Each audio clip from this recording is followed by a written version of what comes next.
On the humid, rain-scented night of October 24, 1942, at precisely 11:57 p.m., Sergeant John Basilone crouched low behind the water-cooled M1917A1 Browning machine guns, positioned in a sandbagged bunker approximately 200 yards south of Henderson Field, the vital airstrip on Guadalcanal whose capture or destruction would decisively shape control of the Solomon Islands, feeling the weight of responsibility press on his shoulders like the oppressive, dripping humidity of the jungle that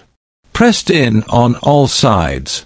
Every shadow seemed to move with intent, the moonlight intermittently breaking through the dense canopy to illuminate a narrow jungle trail that snaked like a black river straight toward the heart of the American perimeter, a trail the Japanese had carefully selected, based on intelligence, as the weakest point in the defenses, where only 16 Marines and 4 heavy machine guns stood between a seasoned division of enemy troops and the runway itself. At 26, Basilone, a former Army private turned Marine sergeant, had served 3 years in the Philippines, mastering the M1917A1 and its complex water cooling system, and had trained his men rigorously, instilling in them a combination of mechanical expertise and psychological discipline that allowed each gun to fire continuously at 400 rounds per minute without fear of overheating or misfire.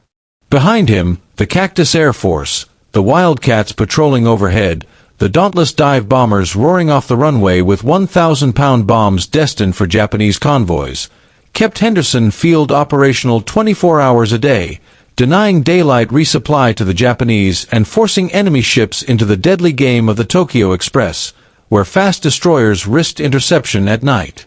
Lieutenant General Harakichi Hyakutake, understanding the strategic necessity of capturing the airfield, had committed 7,000 of his best troops from the elite 2nd Infantry, Sendai, division to a grueling 15-mile march through the tangled, almost impassable jungle, marching straight toward Basilone's position, confident that a concentrated 3-regiment assault, including the 16th, 29th, and 124th Infantry regiments, would smash through the defensive line, overwhelm the Americans with sheer numbers and aggression, and clear a path for the Japanese to reclaim the airfield.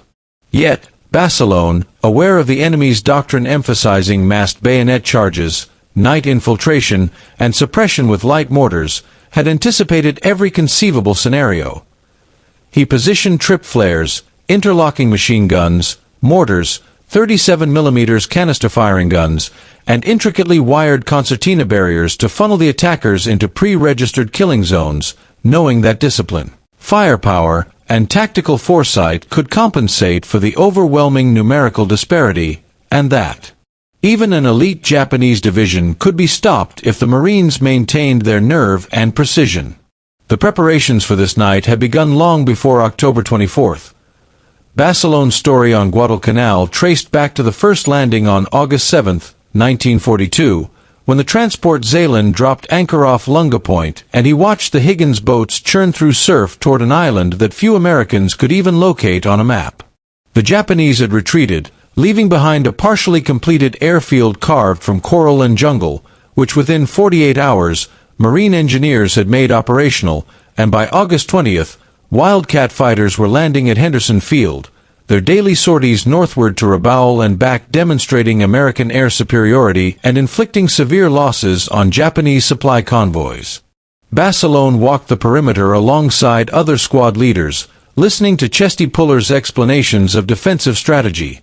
For rifle companies holding a line typically requiring 8, the jungle pressing in from 3 sides, the airfield like a bullseye at the center, vulnerable yet protected by improvisation, ingenuity, and sheer audacity. The terrain itself dictated defensive planning. Swamp to the north blocked one approach, dense jungle and ravines to the south disrupted massed formations, leaving a central ridge line as the most likely axis of assault, and it was precisely this corridor that Basilone's guns now commanded, a narrow funnel that would concentrate any attack directly into the muzzles of his 4 machine guns. Basilone's careful study of the Browning M1917A1 had made him a master of its operation under combat conditions. Each gun, weighing over 100 pounds with tripod and water jacket, could sustain a rate of fire capable of mowing down an entire company of advancing infantry if properly supplied and coordinated. He trained his crews on rapid barrel swaps, clearing jams, and belt changes, calculating the importance of water cooling under the jungle heat, and stockpiled over 6,000 rounds of ammunition to ensure uninterrupted fire.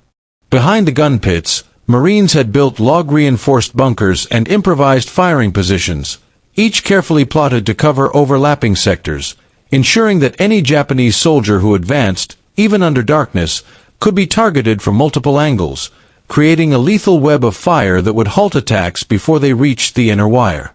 Intelligence reports from the first weeks of October had painted a dire picture. Japanese troops infiltrating from the west along the Matanika River, aerial reconnaissance confirming the buildup of 2,000 entrenched men, additional forces arriving nightly via destroyer, and artillery emplacement including 75 mm mountain guns, 105 mm howitzers, and heavy mortars capable of sustained bombardment.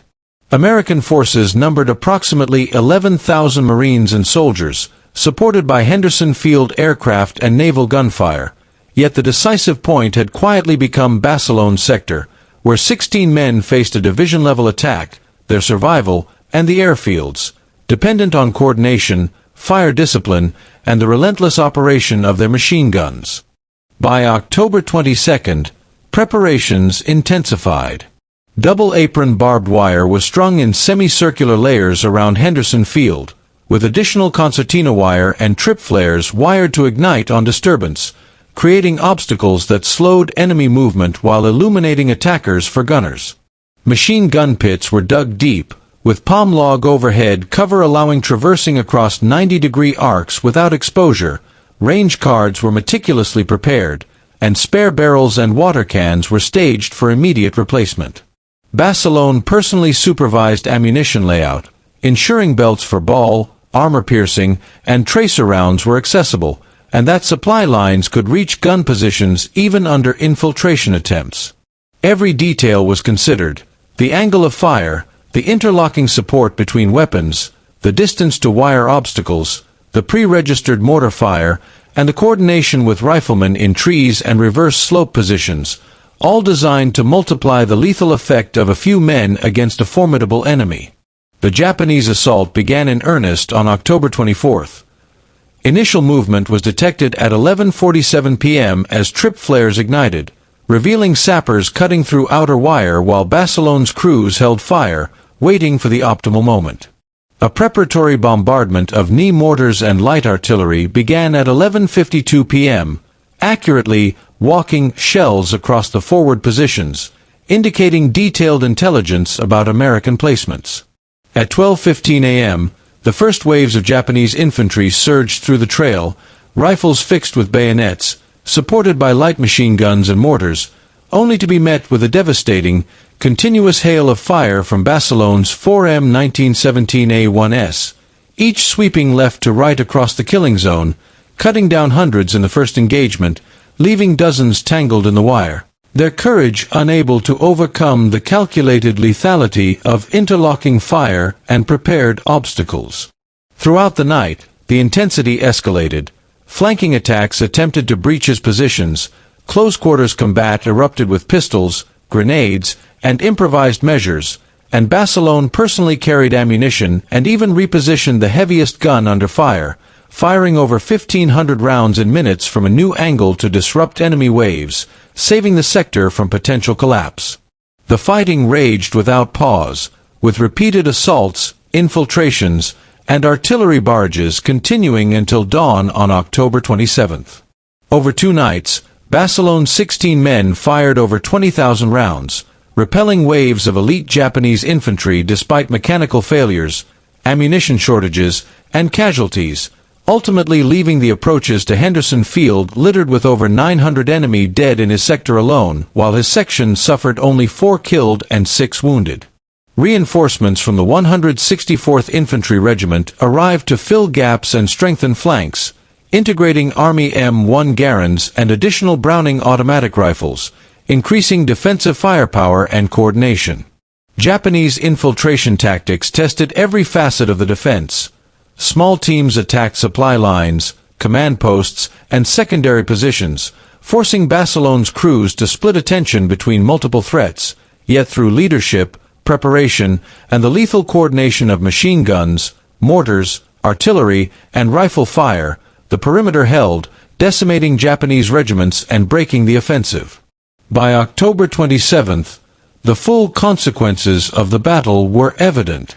In Basilone sector alone, over 643 Japanese soldiers were confirmed dead, with adjacent army-held sectors accounting for an additional 412. Command structure of attacking units was decimated, with regimental commanders killed, and surviving forces reduced to combat-ineffective numbers. Henderson Field remained under American control, ensuring continued air superiority, sustained disruption of Japanese supply lines, and forcing Japanese strategic recalibration across the Solomon Islands. Basilone's leadership, technical skill, and courage were recognized with a Medal of Honor, a testament to the power of disciplined firepower, preparation, and doctrine over sheer numbers, a narrative of individual heroism and industrialized warfare that would influence military operations for the remainder of the Pacific War. Basilone would later fall on Iwo Jima in 1945, but his legacy, demonstrated at Henderson Field, proved that carefully applied modern firepower, coordination, and courage could decisively shape battle outcomes, alter campaigns, and illustrate the enduring principle that discipline and preparation could triumph over numerical superiority, and that a small, determined force could annihilate elite enemy units when armed, trained, and strategically positioned with lethal precision.